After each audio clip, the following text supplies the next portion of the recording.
What is the meaning of life? I've suffered from left leg sciatica since I was about 14. Turns out I had something wrong with one of the facets in my lower left-hand spine, since corrected with surgery. In high school, I discovered the only way to heal a flare-up was to have someone legit dig into my left butt cheek. Instant pain relief as the muscle calmed down and the nerve relaxed. Once in 11th grade, I had my girlfriend over to my parents' house and we went downstairs to watch a movie.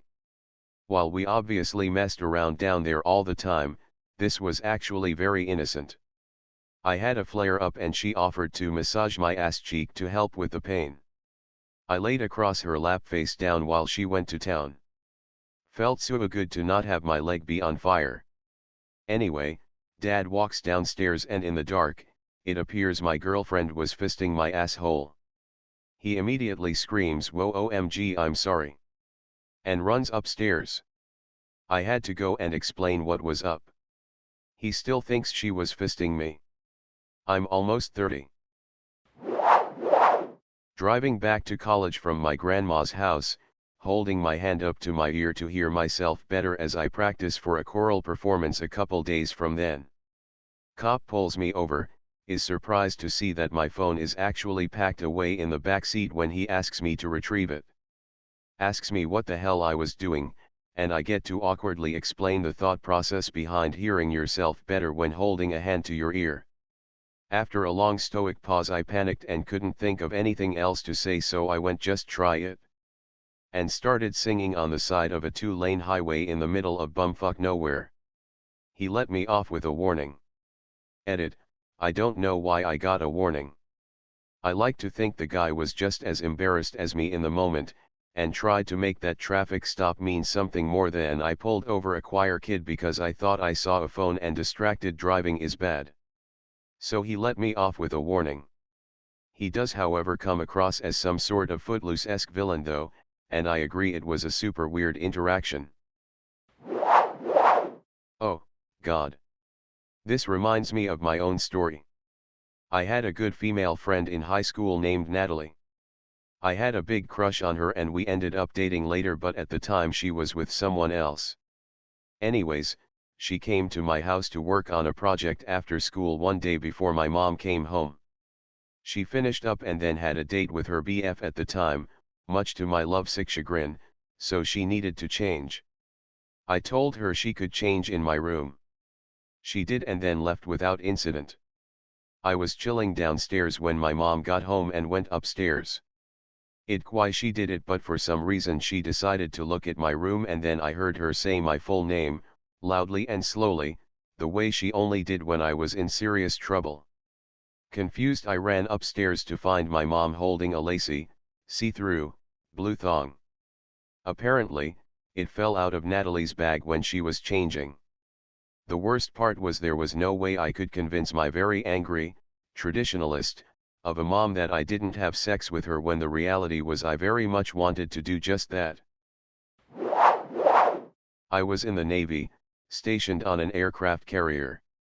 In the sleeping compartment I was assigned to, we had lockers called coffin lockers. Our beds were on top of the coffin lid, which we opened the way you would think to get to our stuff. These were stacked 3 high, with not quite enough room to sit up while in bed.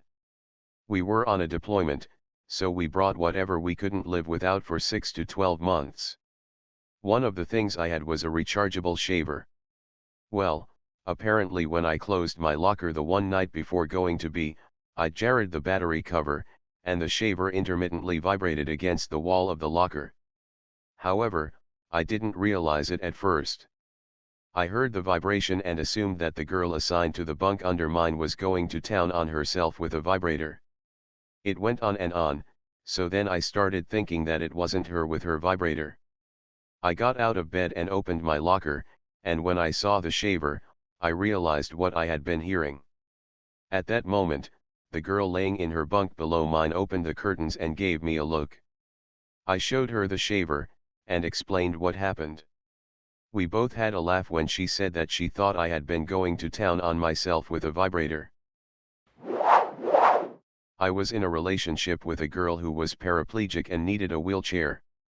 We made a cosplay of the Lamia from Monster Musume and we went into a part of the convention center that was empty to get a couple shots of the costume before going out into the crowd. At the time we didn't know it was technically off limits. So I helped her out of the wheelchair and lay her down so she can get comfortable, and I was wheeling her chair off to the side to be out of sight for the photos. I always fuck around too much and I was pretending to run away while taunting her. I did it all the time and it always made her laugh. I think I said something like, "Good luck trying to leave without your wheels," and before I could turn around to see where I was going I was getting wrestled to the ground by the convention center security. We cleared it up and slap on the wrist for me cause we were somewhere we weren't supposed to be. Security guards got in more trouble cause they're not supposed to touch people, but their hearts were in the right place since they thought I was robbing a girl who couldn't walk. I live in not the best neighborhood in Brooklyn, and a few weeks ago I was walking my girlfriend's small black three-legged dog late one night. There's a lot of guys that hang out by a busy corner drinking/smoking on their stoops. One of them went to take a leak by a building's trash area. He was facing the building with his back to me. So, as he was peeing, Pepper, the dog, decided she was going to be stubborn and just sit down. I kept trying to get her to get up so we could go home. As I was calling her and telling her, "Come on, let's go," the guy peeing locked eyes with me through a mirror that was in the trash pile.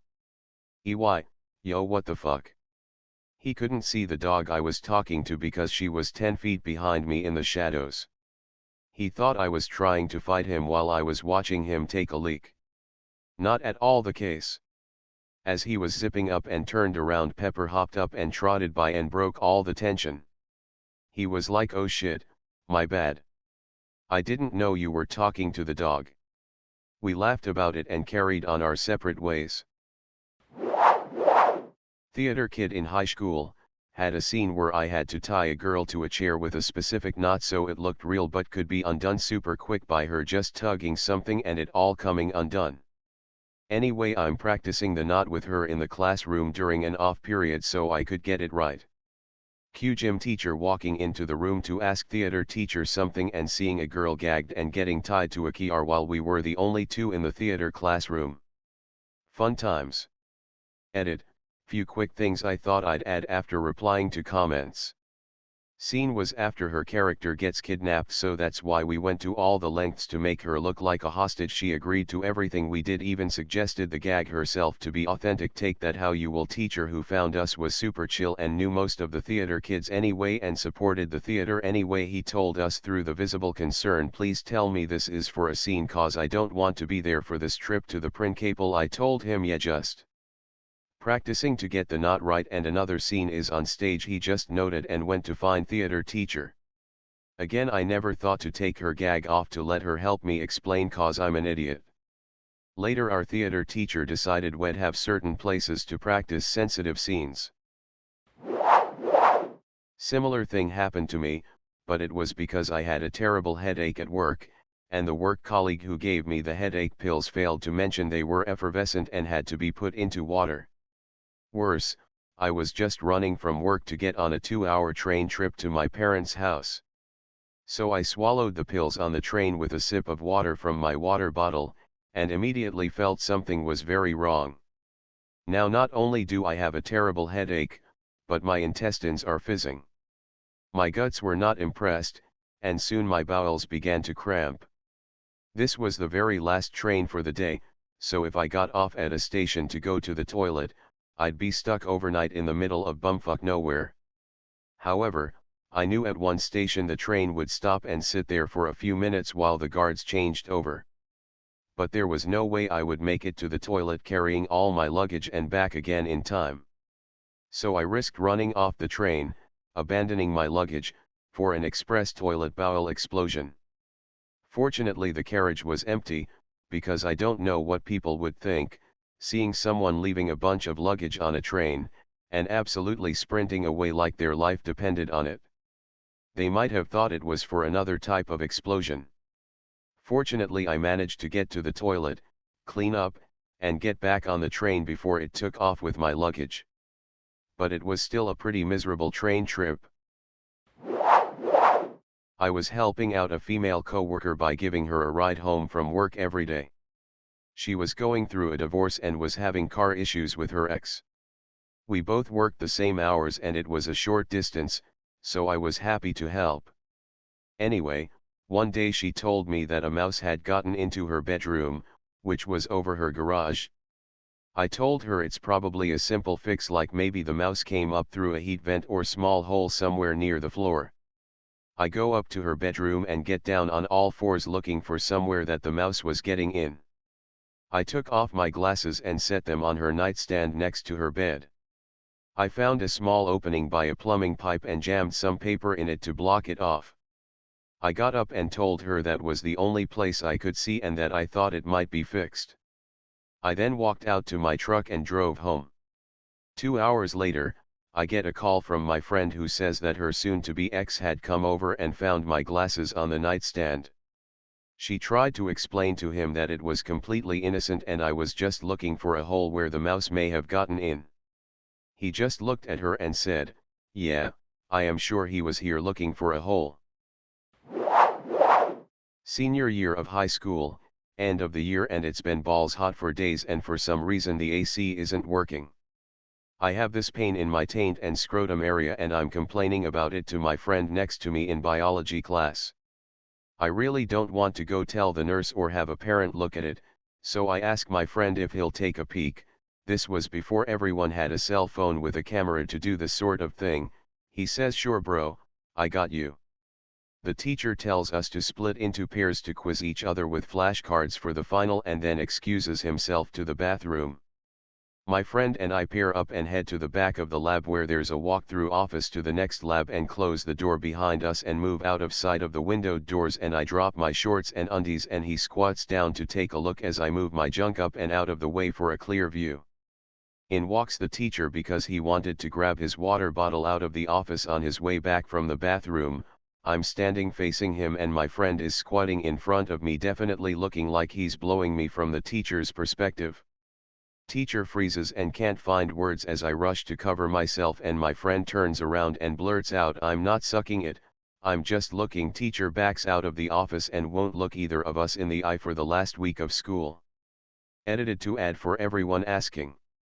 It just turned out to be a boil. I managed to drain it later in the shower and it healed up fine. Senior year of high school, end of the year, and it's been balls hot for days and for some reason the AC isn't working. I have this pain in my taint and scrotum area and I'm complaining about it to my friend next to me in biology class. I really don't want to go tell the nurse or have a parent look at it, so I ask my friend if he'll take a peek. This was before everyone had a cell phone with a camera to do this sort of thing. He says, "Sure bro, I got you." The teacher tells us to split into pairs to quiz each other with flashcards for the final and then excuses himself to the bathroom. My friend and I pair up and head to the back of the lab where there's a walk-through office to the next lab and close the door behind us and move out of sight of the windowed doors, and I drop my shorts and undies and he squats down to take a look as I move my junk up and out of the way for a clear view. In walks the teacher because he wanted to grab his water bottle out of the office on his way back from the bathroom. I'm standing facing him and my friend is squatting in front of me, definitely looking like he's blowing me from the teacher's perspective. Teacher freezes and can't find words as I rush to cover myself and my friend turns around and blurts out, "I'm not sucking it, I'm just looking." Teacher backs out of the office and won't look either of us in the eye for the last week of school. Edited to add for everyone asking. It just turned out to be a boil. I managed to drain it later in the shower and it healed up fine. Awesome. A fellow staring enthusiast. I have a couple of tricks I do in order to do this as well. One is to slightly move my focus back and forth, side to side or up and down, but not so much that it's very obvious I'm doing it. Another is that I don't know if my eyes are naturally watery or I can just wool my tear ducts, but I can keep my eyes hydrated just enough that they don't dry out while staring. Oddly enough, and sometimes it can be a bit disconcerting, but I'll get stuck where my brain just basically relaxes all of my muscles and I find it difficult to want to blink or do anything else. Kind of like being in a self-induced hypnosis.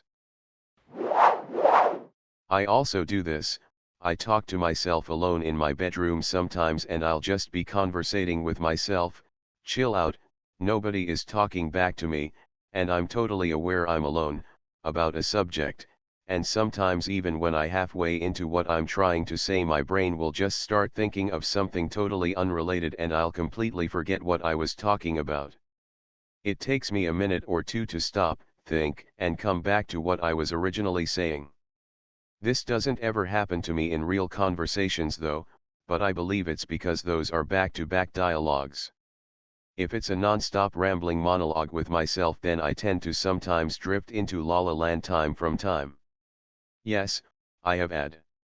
I was diagnosed with it when I was in the 2nd grade, I was probably 7 or 8 years old. I haven't taken my meds since 5th grade. I honestly feel fine without them, but I graduated high school by the skin of my balls. Well, I guess I don't know about useless. I used to run 2 tills at once at work when I was a gas station clerk. But no one liked me doing it even though the tills were still accurate and never short. Until the manager started stealing money and writing us up for it. Or another cashier doesn't like working with you because you are doing your job better than they are and sabotage you by making your till short, and dude kept having me count the till with nothing wrong in the morning instead of having someone count the till down correctly at night. Was always attacking me for something I wasn't even assigned to. Oops, sorry, a rant went on there. I guess according to Indeed I'm highly proficient in customer service. Edit, holy hell. I think this is my first ever blown up liked comment on Reddit that's reached past 200 likes. Thanks all. Means a lot. Same for my husband, he played a discipline priest. We no longer play since last October, but whenever we did any kind of grouped content people would compliment him on his healing. It got to the point where he became a minor celebrity on our server, in the good sense, and some of our guildmates would jokingly / half seriously ask him to marry them. As for my useless superpower, remembering everything about WoW. Need a lore question answered? Sure. Can't find a quest? I can tell you where to start the chain and the name of the NPC. A transmog you saw and vaguely described it? I can point you to 3 different transmogs and their alternative colors from raid difficulties / PvP. Guildmates and friends have jokingly referred to me as a walking wowhead. Remembering things. I can recall anything I saw. Card number, people's faces, town I pulled in to fill gas, places I haven't visited in a while. I know London Tube like the back of my hand. I remember all the streets in Chicago, Loop and North Side. For example, I have had 4 different DL numbers since I first got my DL. Once got pulled over, didn't have my DL, told the cop I remember my number, he thought I was being a smart ass, detained me, till he actually pulled the info to find I wasn't lying. FK that guy. I remember my dad's ID number. He was once just spoke it out loud and bam, now I know it. I used it once to access his bank via phone banking. I visited London in 2006 first time, was impressed with the tube, went there again for a friend's wedding in 2018. Took the train then tube from Heathrow to my friend's place. Didn't miss any stops. Pretty cool I guess, haha. I remember a lot of useless information, which I wanna delete, but I guess brains don't work like that. Cringe moments, sad moments, depressing times, failure moments. I remember it all so vividly. It becomes hard to ignore people too because you know them as acquaintances but you don't want to talk to them, but my body language becomes awkward since I'm avoiding them. Like this is the most useless power. Can't remember my own passwords though. I am amazing at learning a working proficiency at nearly everything I have ever done, in an astonishing amount of time. I learned CNC machining in 2 weeks. I picked up woodworking well enough to sell things in about a month as a hobby. I learned how to do door-to-door sales in 1 week. I graduated 6th in my class in communications and electronics repair school and never studied. The thing that makes this useless is that I only ever have a functional knowledge of the subject and never excel at it. Sure, I learned CNC, but no job shop will employ me because I can't program, and production shops don't appreciate the tolerances I typically end up with. And yes, I do have ad. Why do you ask?